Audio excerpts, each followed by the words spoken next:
To me, it seems like the biggest differentiator is how much you care. I mean, that just seems day in and day out as I meet entrepreneurs and people working on businesses. How much do you care about your business, your team, your customer?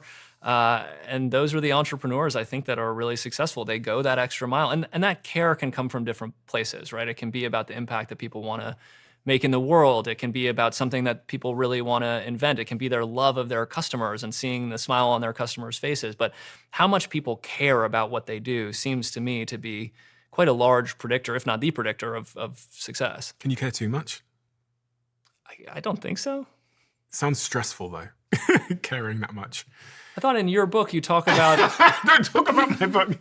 I'm not disagreeing. I'm just playing devil's advocate. That's one of the things I loved about your book is you said, hey, you. people are thinking about stress wrong, which I thought was really, really powerful. Like I wish more people had talked about it. As the company grows, I think people become very focused on curating the information that you're receiving. So you're constantly getting a lot of reporting that, shows leaders and their teams in a very positive light. And so you have to think about proactively breaking that, because that will be the default that the organization, I think, will do. All of a sudden, they will just try to make sure you're receiving information, right, that shows them in a great light because they want to be successful. It makes perfect sense.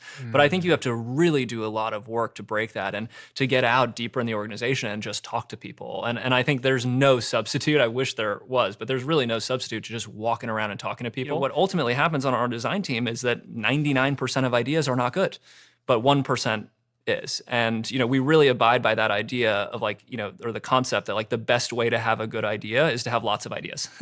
So the team is just constantly generating an incredible number of ideas and products and features and that sort of thing.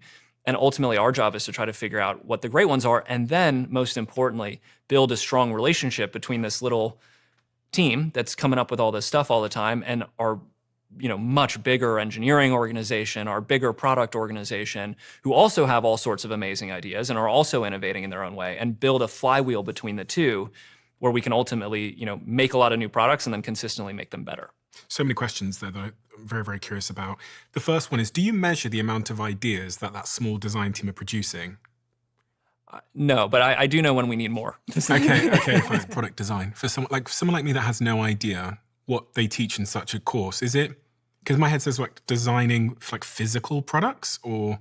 A lot of the product design school at Stanford is oriented around physical products. Of course, now, it's so much more than that. But when I was there at the time and it was under the mechanical engineering department, it was very oriented around physical products, understanding materials, but all part of this framework of how do we understand the problems that people are facing, how do we empathize with them, and then how do we design solutions that solve those problems? There was a lot of concern when Instagram Stories first launched that Snapchat would essentially be obsolete. And, they did a very good job talking about how many people were using, stories. And we got a lot of questions and pressure about, is Snapchat ever going to succeed? And people I don't think they realized at the time that folks were using Instagram mostly for content creators and influencers and that sort of thing.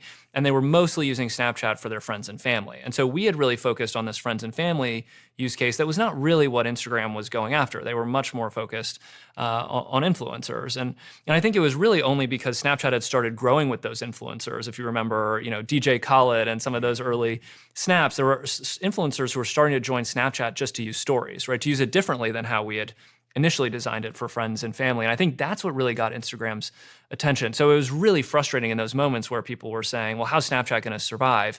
Because they didn't understand that stories on Instagram is for a totally different purpose than, stories on Snapchat. I'm sure you know the saying, great artists steal. I think one of the things about our industry is that people are constantly being inspired by one another. I mean, in the very early days, I went to visit ByteDance when they only had Toutiao, the app Toutiao, which was a newsfeed app essentially, but it was backed by AI, by ML.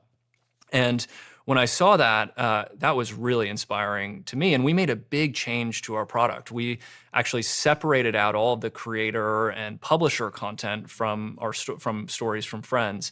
And we said, hey, unlike social media where you're seeing content based on what your friends like or what your friends comment on Snapchat, we're going to do ML-driven recommendations. So you'll have content from your friends, but then you're going to have this whole other world of content from creators and publishers that's going to be recommended based on your interests and what you're passionate about. And so I do think drawing inspiration from other companies and other businesses is part of innovating. How do you both juggle the 4 children, the businesses, the relationship? Well, I think Miranda probably juggles it better than I do. I think, and she's really committed to spending time with our children. I mean, that's something that's so important to her, and it's important to me. I don't think, I spend a lot of time actually over the years just, I found people who are extremely successful and just like ask them like, hey, how do you raise great kids? Like, you've been extremely successful. How'd you do it? And my basic takeaway from like 100 of these conversations was basically that parents that are actually committed, that can spend that time with their kids and do it themselves, engage with their kids themselves, they tend to have really fruitful relationship with their kids, and their kids seem to turn out really great. And it breaks my heart that there are so many parents that can't spend that direct one-on-one time with their kids, or I guess in my case, one-on-four time. I think the bigger picture that we really have to figure out as a country and in terms of our relationship with China is to figure out the areas where businesses are going to collaborate and do business across the United States and China, and areas where they are not. So you're probably familiar, many technology companies cannot operate in China for a variety of reasons. Maybe they don't have a license, they haven't been allowed to operate, et cetera. But they are allowed to operate here in the United States, where we have an open market, a free market. And I think we have to be very thoughtful at this point in time. As oftentimes people think of the disciplines as separate, like, oh, there's designers and then over there's engineers. And I think so much of the magic actually is when those disciplines like combine or cross over, or people who really love and appreciate both. Especially for a company that's aspiring to be creative.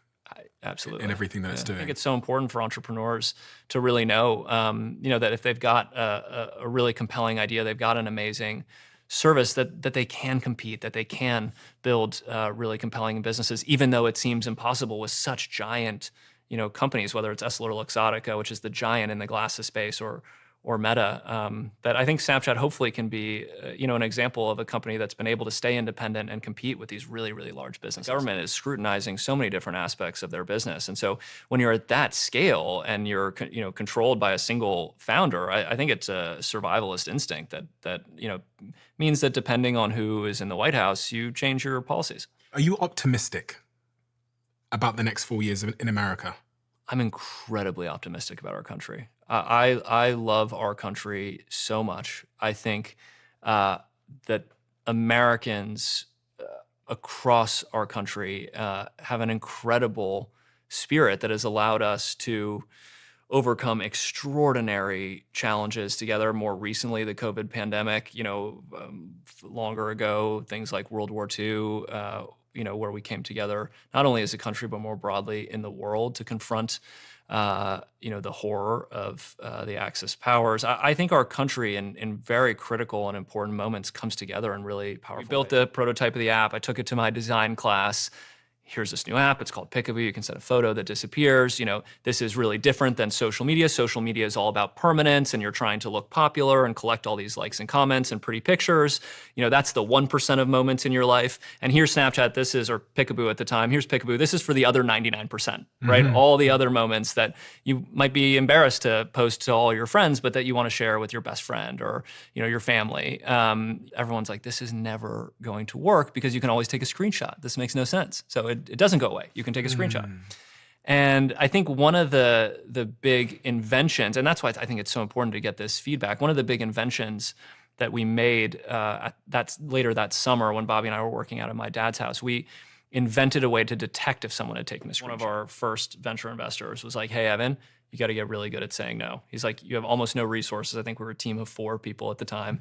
And you're going to get all this inbound because the company's growing. People are going to want to do partnerships or do an interview or what. And just, if you can just get really good at saying no and stay focused on your community, stay focused on your customers, like that's the secret. And that focus has really helped us over the years. But as you point out, there have been times where we've had to refocus or we've had to reassess areas of our business. I think one good example were mini games. We had an amazing, hundreds of people using our mini games, and people love them. It was an amazing platform. You could play like real-time multiplayer games together inside of Snapchat.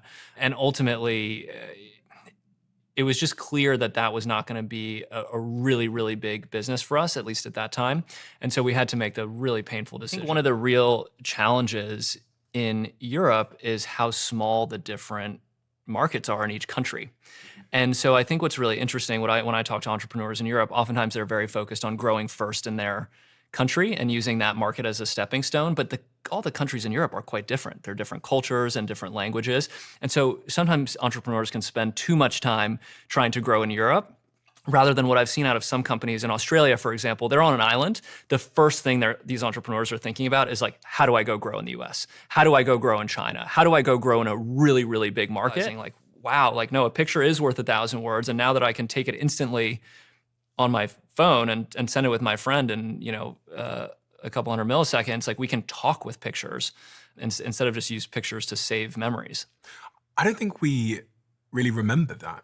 Isn't that crazy that we don't remember? It wasn't that long ago. I know, but we just don't remember. Like, as you were saying, I was like, fuck yeah, you couldn't like send a photo to your friend and talk. Yeah. I was not trying to think of the app that I could have used back then to do that, and there just like isn't one. Yeah, but now I'm dating myself, it's terrible. Yeah.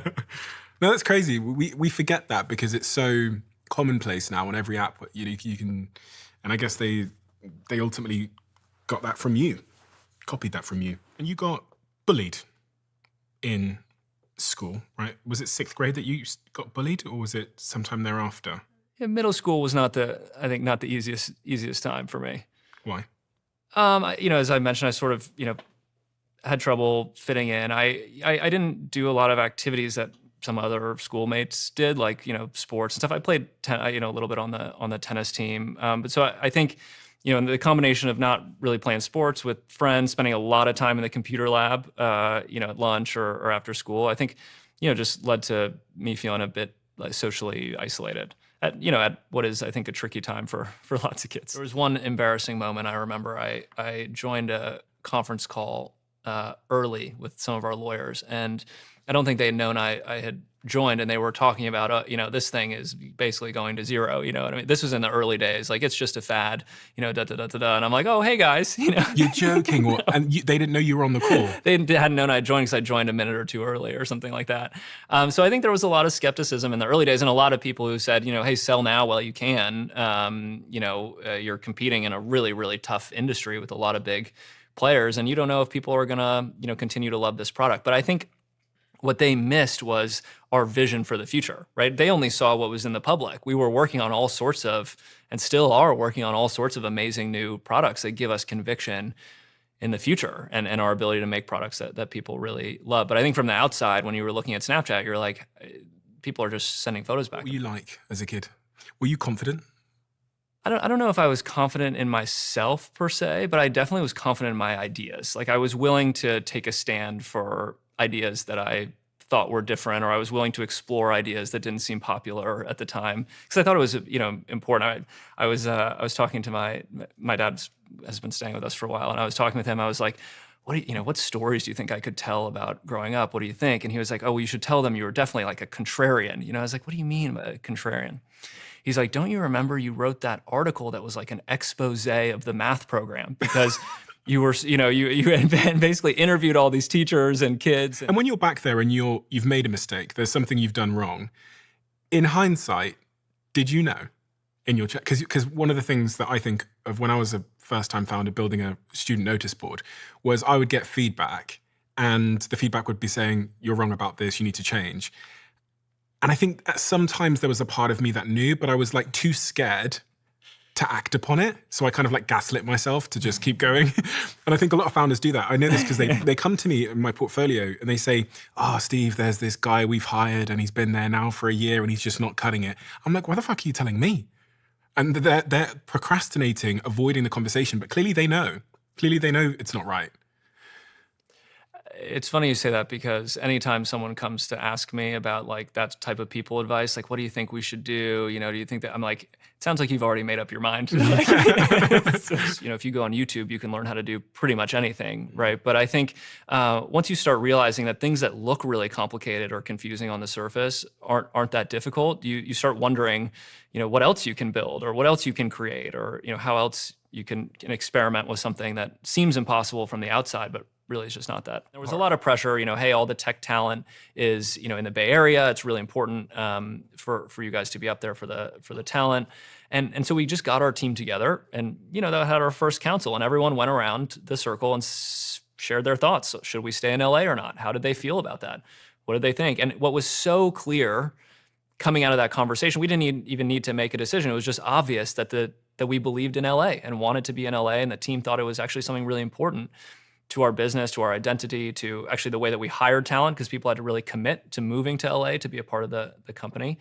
So that was the first time we used counsel at Snap, and I saw how effective it was in the workplace setting. And then as the business got a lot bigger, and it became much more important to connect with people who were new to the company or worked in a different area of the company, counsel became just a really useful tool for doing that. Cheryl's condo in like Santa Monica or something like that. Cheryl had a condo there, and so I think that's where we first met. Bobby and I met him.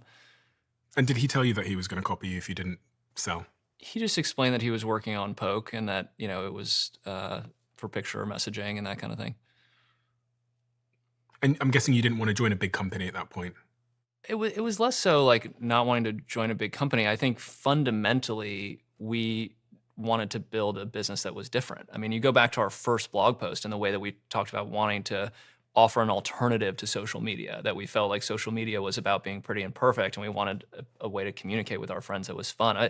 The company ethos, the values, the visions were so divergent. It was very hard to imagine that like we could keep doing what we love in the way that we loved doing it, like as a part of that organization, because they're just oriented in a very different way. Are you and Mark friends? You said you know him. Last time I saw him was at the Senate hearings. I think last year. Those look fun. Should try it sometime. No chance. No chance.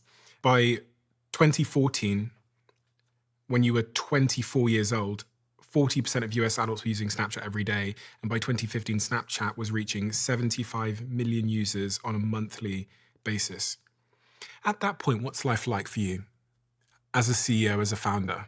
This was 2015? 2014, 2015. 2014, 2015. You became the world's youngest billionaire at the age of 25, just 4 years after launching Snapchat, with an estimated net worth of $4 billion at the time. Life was pretty good. I met my wife in 2014, which was a game changer for me. You felt that you should go after a business that didn't take like 18 months, like 2 years of your time to build before you got it to market. Why is that for entrepreneurs that are listening that maybe have spent years perfecting something in their bedroom that hasn't gone to market yet? Why was that insight so important to you for your next venture? I think getting that feedback from your customers as quickly and early as possible is critical, even if it's on like the back of a napkin, like, hey, here's what I'm thinking. This is what it's going to look like. What do you think about that idea? Because it's very hard to know whether or not you have a good idea unless you can put something in front of people and have them use it. I mean, that's almost one of the cardinal rules of the product design. Drawing is just the way that he's expressing creativity. Drawing is the beginning of that journey of exercising those muscles in your brain that allow you to visualize something that other people don't see, right? Mm-hmm. And that's one way, that's one tool, one skill he can use to express what's in his brain. But I think exercising that muscle, that creativity is so important. I think creativity is just becoming more and more rare, ultimately because so much of our society is oriented around things we can measure. Creativity is so hard to measure. And so I think it can be really tough, to find the dedication to invest in developing creativity when it's uncertain what the outcome is. But that's really what I would encourage him or so many people to do. We're all born creative. We're all born with this ability to express ourselves. And it's only over time, I think, that we stop practicing that ability or we become fearful of expressing ourselves. And I think that can be overcome. I think oftentimes it's by giving people the courage and the space to be creative and also to show them the different ways that creativity applies. So for example, I think a lawyer might think, how could I be creative as a lawyer, right? But if you have a conversation with a lawyer, as we did early on in our business, and say, the problem today is all these privacy policies that are written, they make no damn sense. And I don't know if you've ever tried to read a privacy policy on one of these internet companies, it doesn't make sense. What if we were creative and we actually wrote a privacy policy that people could understand? Like, wouldn't that be cool? Like, how could we solve this problem differently and have a different sort of set of expectations? And then people say, wow, that's interesting. Let's try doing that. And they do it and they're like, oh, wow, no, I am creative. We can solve this problem differently. We don't need to just have another privacy policy just like everybody else. We can work really hard to put it in human terms, and that would be better.